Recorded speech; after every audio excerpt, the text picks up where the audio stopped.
Muy bien, pues cambiamos. Vale. Pues vamos a hacerlo un poco más dinámico y vamos a ver realmente todos estos trucos exploratorios. Déjame un momentito en la silla, ¿sí? Sí, luego te... Siéntate un momento en la silla, si quieres.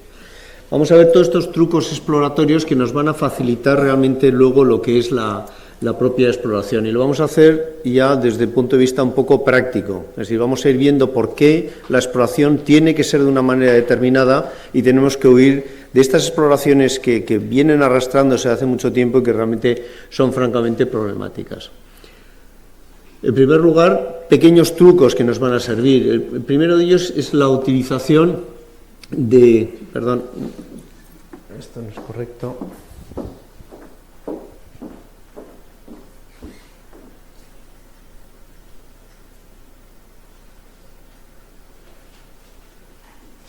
En el hombro no estamos tratando con delincuentes y tendemos mucho a entenderlo así. ¿Por qué? Porque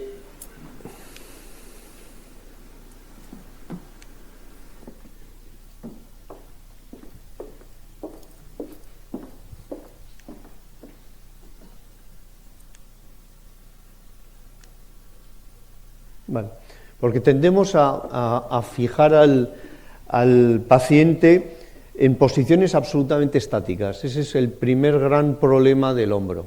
Es decir, nos han ido educando desde hace mucho tiempo en exploraciones que nos impiden precisamente esos estudios en rotaciones, que son los que nos van a determinar muchos de estos pequeños detalles, con lo cual tenemos que salir de exploraciones enormemente estáticas, o por lo menos, o cuando menos, si empezamos con estáticas, terminarlas en dinámico, porque nos va a permitir ver diferentes lesiones que si no, no lo vamos a ver.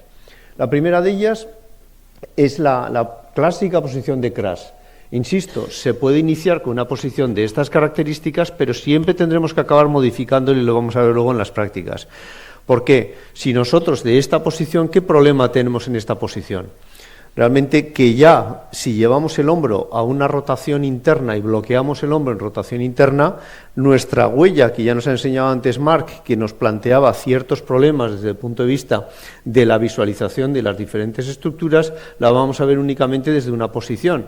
Con lo cual, lo primero que no vemos aquí, lo primero que ya perdemos es el detalle del tendón del bíceps en la parte inferior. Ya hemos visto que el tendón del bíceps es la referencia básica para poder entender dónde estamos en el manguito rotador externo, con lo cual si no vemos el bíceps ya perdemos nuestra primera gran ayuda desde el punto de vista topográfico para la definición y para poder diagnosticar realmente dónde estamos.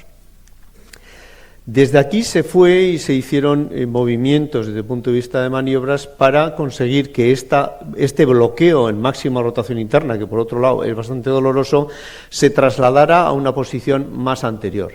Pero ¿qué pasa desde esta posición anterior? Que si nosotros nos situamos en esta posición y no extendemos el hombro hacia atrás, el problema que tenemos es que no vamos a poder girar la mayor parte de la cabeza hacia la parte anterior y vamos a perder bastante imagen. De hecho, ya solo evitando la rotación interna y trasladando una posición neutra, ya vemos que lo primero que vamos a poder identificar y que es el elemento más determinante es el tendón del bíceps, que siempre va a ser nuestra referencia. Es decir, nosotros en el hombro siempre vamos a tener que buscar la corredera y para eso tenemos que salir de estas maniobras de rotación interna completas, porque no nos va a dar una imagen topográfica de dónde estamos. Se movió de esta posición de rotación interna, que por cierto duele bastante en procesos de hombro, porque como sabéis la rotación interna es probablemente lo más frecuente desde el punto de vista de limitación de dolor, con lo cual estamos tensando una posición que es muy dolorosa, y la segunda fue ya echar la mano a la cartera. Primero empezamos en el otro lado, luego ya llegamos a esta posición. Esta posición tiene algo relativamente bueno, que es ¿qué consigue esta posición? Esta posición lo que consigue es una extensión del hombro, es decir, ya solo el hecho de tener que doblar el codo y subirlo arriba nos va a obligar a llevarlo a extensión. Pero tenemos y seguimos teniendo el mismo problema, que es que nos impide rotaciones. Si desde esta posición nosotros estiramos el codo, ya absolutamente liberamos el codo para poder hacer rotaciones, con lo cual es muy lógico entender que desde esta posición, que es efectivamente la buena porque lleva o conlleva una extensión, únicamente con la extensión del codo vamos a poder llevar el codo a una situación que nos va a permitir un desbloqueo de la rotación y nosotros vamos a poder rotar, con lo cual nos vamos a quedar con esta posición, pero la vamos a modificar extendiendo el codo y de esta manera simplificando mucho la exploración, porque desde esta posición ya únicamente con hacer ciertas rotaciones del brazo, como vemos aquí en la imagen izquierda, vamos a poder ya situar el tendón del bíceps donde nosotros queramos, vamos a poder ver ya toda la huella del infraespinoso, como nos explicaba antes Marc, y vamos a poder ver perfectamente la zona ya más cercana al tendón del bíceps, con lo cual yo desde el principio tendería a hacer la exploración lo más dinámica posible, y eso consiste en liberar realmente las rotaciones para poder hacer todas estas rotaciones que nos comentábamos antes, que el subescapular vamos a tener o poderlo ver mejor en rotación interna, que el infraespinoso lo vamos a ver mejor en rotación externa, o por cuando menos tener la posibilidad de ir cambiando estas rotaciones. Segunda recomendación. El Doppler nos viene muy bien, no es tanto como en el tendón rotuliano, el tendón de Aquiles, pero sin embargo nos va a dar mucha información en cuanto a la vascularización tendinosa, siempre que tengamos cierta paciencia. Estas son imágenes de Silvia, donde vemos que sin tensar excesivamente el hombro, porque aquí si lo llevamos a una extensión vamos a comprimir toda esta posibilidad de vascularización, vemos que estos tendones también tienen un aumento de vascularización que, insisto, no es tan frecuente y mucho menos como el rotuliano o el Aquiles, pero que con paciencia vamos a poder ver también ciertos elementos desde el punto de vista de inflamación. Nuevas posturas. En el hombro cada vez tendemos más ya a buscar posiciones que sean atípicas y que no utilicemos en el día a día, pero que son muy interesantes. Si nosotros estábamos viendo antes, y ya lo ha demostrado antes Marc, vamos a poder ver el subescapular desde una posición superior siempre que lo llevemos a una posición extrema, en este caso de abducción y de flexión, porque vamos a ver la huella del subescapular e incluso vamos a poder ver este receso que nos enseñaban antes, que si no en condiciones normales no lo vamos a ver. Y nos va a permitir además en esa posición estudiar incluso la cápsula inferior.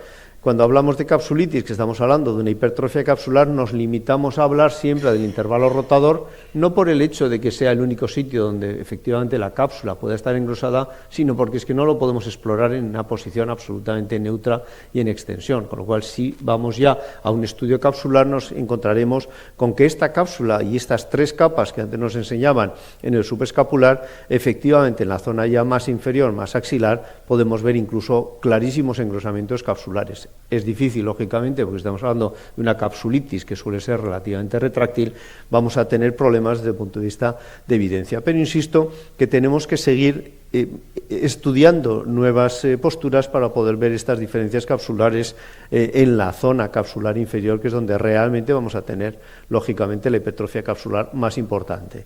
Lo veremos en el intervalo rotador, lógicamente, porque es la ventana más sencilla que tenemos, pero no es que se produzca solo ahí, sino que estamos hablando de que la postura nos va a limitar mucho la exploración. También tenemos que explorar, y lo vamos a ver ahora en la finalización de lo que es este bloque anatómico y de correlación anatómica, en estudios contra resistencia. Y volvemos otra vez a hablar de que para eso tenemos que liberar el hombro. Si nosotros tenemos una imagen de estas características, podemos perfectamente buscar un estudio en separación, pero que nos tense realmente el hombro a nivel superior. Con eso vamos a ver diferencias importantes. Vamos a ver este vídeo.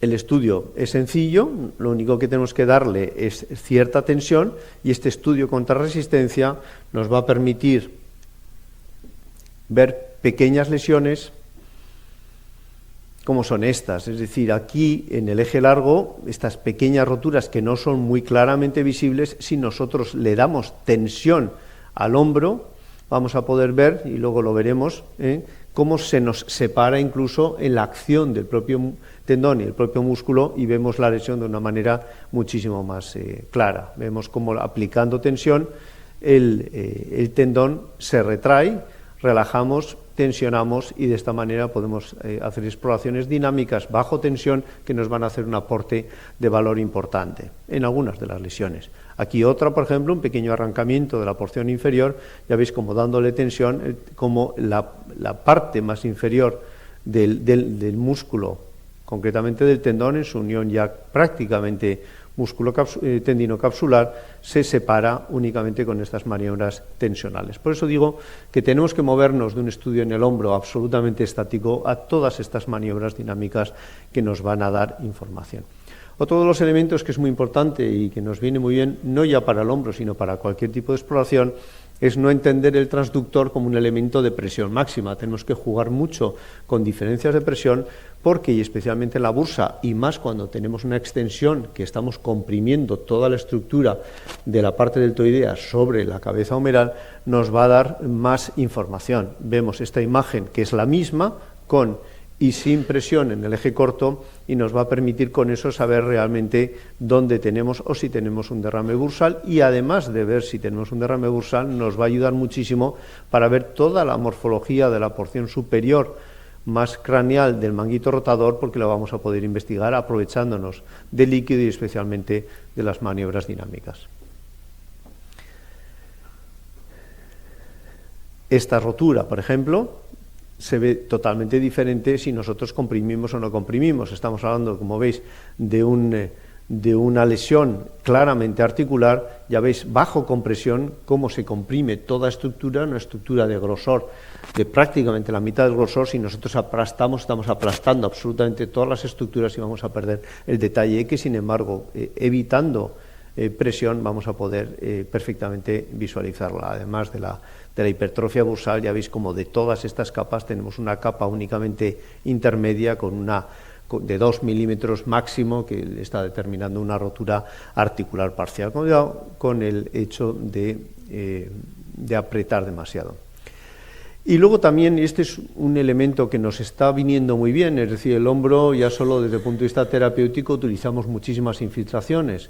Si nosotros cuidamos realmente la infiltración y la hacemos con un volumen importante, como puede ser pues 8 o 9 mililitros de un anestésico adicionalmente al corticoide, al producto que vayamos a utilizar, es recomendable hacer la exploración después de la infiltración, porque nos va a dar una información relevante, que lo utilizamos muchísimo además en tanto el escáner como puede ser la resonancia después, y tenemos que pensar también en lo que es la hidrosonografía, que es la posibilidad de visualizar nuevamente la exploración después de la infiltración bursal. En algunos casos a veces se infiltra la bursa y está muy infiltrada, pero en otros casos vemos y nos va a permitir perfectamente la visualización del contorno tendinoso tras la propia infiltración. Hemos infiltrado aquí y podemos hacer un estudio dinámico para ver en este estudio dinámico si tenemos o no tenemos lesiones. Y eso, por ejemplo, en algún tipo de lesiones nos ayuda una burrada. Aquí vemos el detalle de cómo se nos rellena la bursa con gran cantidad de líquido,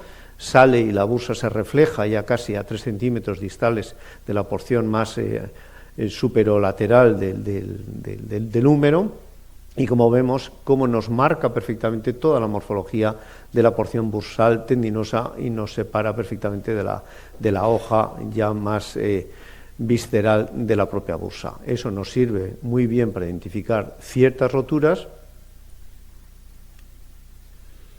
como puede ser esta. Ya veis cómo presionando después de una infiltración el líquido, inyectándolo directamente en la zona de la rotura, podemos visualizar perfectamente pequeñas roturas que en condiciones normales, si hiciéramos una presión máxima o si hiciéramos, ya vemos aquí incluso este detalle de esta rotura, cómo se separa totalmente, una rotura muy importante, y cómo nos la delimita muy bien la exploración después de la infiltración, con lo cual tener mucho cuidado con que la infiltración no tenga absolutamente nada de aire, porque nos podemos ayudar mucho después de una infiltración de este tipo de exploraciones dinámicas.